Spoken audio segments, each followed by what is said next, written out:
वेदांत के आदि गुरु आदि शंकराचार्य का जन्म केरल के एक छोटे से गांव में ब्राह्मण कुल में हुआ था। उनके जन्म की एक छोटी सी कथा प्रसिद्ध है, जिसके अनुसार शंकराचार्य के माता पिता एक लंबे समय तक निःसंतान थे। दोनों ने संतान प्राप्ति के लिए कड़ी साधना की। तब पिता शिवागुरु के सपने में उनके कुल देवता भगवान शिव आए और उन्होंने कहा, मैं तुम दोनों की तपस्या से प्रसन्न हूँ। बताओ तुम्हारी क्या इच्छा है, मैं अवश्य उसे पूर्ण करूँगा। तब शिवागुरु ने कहा, हमें बस एक पुत्र हो जाए, इससे ज़्यादा कुछ नहीं चाहिए प्रभु। इस पर भगवान शिव बोले, तुम किस प्रकार का पुत्र चाहते हो? तुम्हारे पास दो विकल्प है।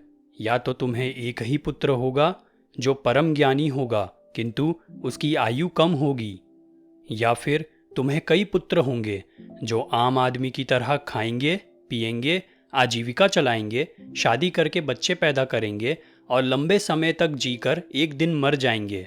ना वे खुद का मंगल करेंगे और ना ही किसी और का। बोलो तुम्हें दोनों में से क्या चाहिए? क्योंकि शिवागुरु स्वयं आध्यात्मिक राह पर चलने वाले साधक थे, वे जानते थे कि माया में 100 वर्ष जीने की अपेक्षा सत्य के साथ एक दिन जीना श्रेष्ठ है। अतः उन्होंने पहले विकल्प का चुनाव किया। उन्होंने भगवान शिव से परम ज्ञानी पुत्र की मांग की। साधारणतः लोग किस दृष्टिकोण को सामने रखकर बच्चे पैदा करते हैं? यही कि आने वाला बच्चा उनके वंश को आगे बढ़ाएगा, पीढ़ियों से चला आ रहा व्यवसाय चलाएगा, माता पिता का नाम रोशन करेगा, बुढ़ापे का सहारा बनेगा। इंसान को संतान चाहिए सिर्फ मैं, मेरा, मुझे की चाहतों को पूरा करने के लिए। संसार के कल्याण हेतु बच्चे को जन्म देने का विचार तो आता ही नहीं है। इंसान खुद तो सांसारिक वासनाओं में फंसा हुआ है और अपने बच्चों को भी वैसा ही बनाना चाहता है। जरा सोचिए, शिवागुरु की जगह तर्क बुद्धि से चलने वाला इंसान होता तो क्या वह यही मांगता? वह तो यह सोचता कि नहीं नहीं, सिर्फ एक ही नहीं, 2-3 बच्चे होने चाहिए। भाई को बहन या बहन को भाई तो मिलना ही चाहिए, वरना आगे चलकर उनका सगा कौन होगा? माँ बाप का साथ सारी उम्र के लिए थोड़ी रहेगा। इंसान यह भी सोचता है कि एक बेटा निकम्मा निकला तो दूसरा हमें पूछेगा, दूसरा भी निकम्मा निकला तो कम से कम तीसरा हमारे बुढ़ापे की लाठी बनेगा। यदि एक ही ज्ञानी पुत्र मांगा और वह भी जल्दी मर गया तो इसमें हमारा क्या फायदा? घाटे का सौदा ही होगा। बुढ़ापे में हमारी देखभाल कौन करेगा? आपके लिए यहाँ पर एक अनोखा सवाल है। स्वयं से पूछें, यदि मुझे दूसरा जन्म मिले और उसके लिए मुझे 2 विकल्प दिए गए तो मैं कौन सा विकल्प चुनूंगी या चुनूंगा? पहला विकल्प यह है कि आपका नाम होगा, भरपूर इज्जत शोहरत मिलेगी, आपकी सारी सुप्त इच्छाएं पूरी होंगी, भरपूर धन की प्राप्ति होगी, लेकिन अज्ञान में जीकर ही आप पृथ्वी से चले जाएंगे। दूसरा विकल्प है कि आपकी कोई भी इच्छा पूरी नहीं होगी, वस्तुतः इच्छाएं ही खत्म हो जाएंगी, आपका व्यक्तित्व धोखे में पड़ जाएगा, आपके सुखों की परिभाषा बदल जाएगी, आपकी पहचान खो जाएगी। ज्ञान के आगे आपको दुनिया की हर दौलत फीकी लगने लगेगी। आप पृथ्वी में सिर्फ ज्ञान का दिखावा करके नहीं, बल्कि आप जो हो उसकी अभिव्यक्ति करके जाएंगे। कुछ देर आंखें बंद कर मनन करें कि आप किसका चुनाव करेंगे। शिवागुरु और उनकी पत्नी ने तो अपना चुनाव कर लिया था, अतः योग्य समय आने पर उन्हें एक ओजस्वी पुत्र हुआ। क्योंकि वह भगवान शिव के वरदान से ही पैदा हुआ था, इसलिए भगवान शिव का प्रसाद समझकर बालक का नाम शंकर रखा गया। यही आगे चलकर आदि शंकराचार्य के नाम से प्रख्यात हुए। अपने तप, तेज वह तीक्ष्ण बुद्धि के बल पर इन्होंने नास्तिकता का खंडन करके सत्य सनातन वैदिक धर्म की पुनः स्थापना की।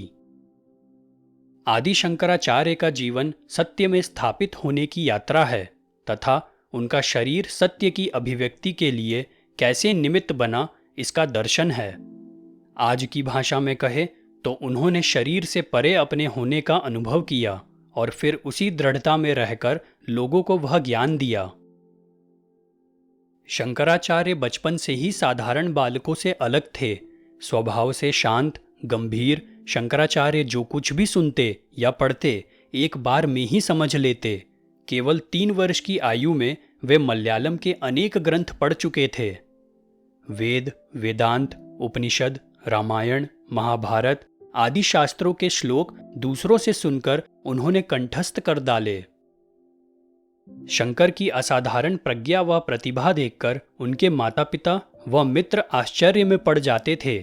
चारों ओर इस अद्भुत बालक की बुद्धि और प्रगाढ़ ज्ञान की चर्चा होने लगी।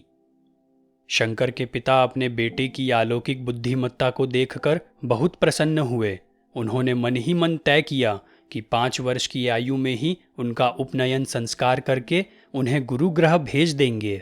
लेकिन जल्द ही उनके पिता का देहांत हो गया। कुछ समय पश्चात स्वर्गवासी पति की इच्छा को ध्यान में रखते हुए शंकर की मां ने शंकर का विधिवत उपनयन संस्कार करके उसे गुरुगृह भेज दिया। गुरुकुल में शंकर की तीक्ष्ण बुद्धि और ज्ञान के प्रति प्रेम को देखकर उसके गुरु और अन्य शिष्यगण आश्चर्य में पड़ गए। शंकर को जो ग्रंथ पढ़ाए जाते वे जल्दी ही उन्हें कंठस्थ कर लेते तथा दूसरे शिष्यों को जो शास्त्र पढ़ाए जाते सुन सुनकर उन्हें भी सीख लेते। गुरुकुल में रहते हुए सभी शिष्यों को प्रतिदिन भिक्षा मांगकर लाना पड़ता था। एक दिन शंकर एक ब्राह्मण के यहाँ भिक्षा मांगने गए। ब्राह्मण बहुत गरीब था। उसके घर में भिक्षा देने के लिए मुट्ठी भर चावल भी नहीं था। ब्राह्मण पत्नी को इस बात का बहुत दुख हो रहा था कि वह भिक्षा देने में असमर्थ है। उसने शंकर की झोली में एक आंवला डालकर करुण स्वर में रोते हुए कहा, बालक, मैं तुम्हें भिक्षा देना चाहती हूँ, पर कैसे तुम्हें अपनी मजबूरी बताऊं? मेरे पति भी भिक्षुक हैं और वे इतनी ही भिक्षा लाते हैं जितना एक दिन के लिए जरूरी हो। हमारे घर में संचित किया हुआ जरा सा भी अन्न नहीं रहता।